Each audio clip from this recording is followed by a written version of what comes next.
Halo, selamat sore semuanya. Jadi sore ini aku lagi jalan-jalan depan rumah. Ketemu si hitam, kucing kecil.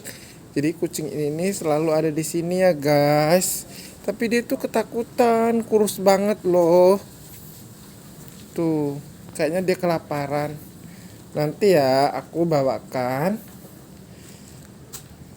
makanan untuk kamu. Nih, kurus banget. Dia tuh selalu ada di sekitar rumah ya guys. Jadi sore-sore gini dia tuh suka lihat-lihat, duduk-duduk.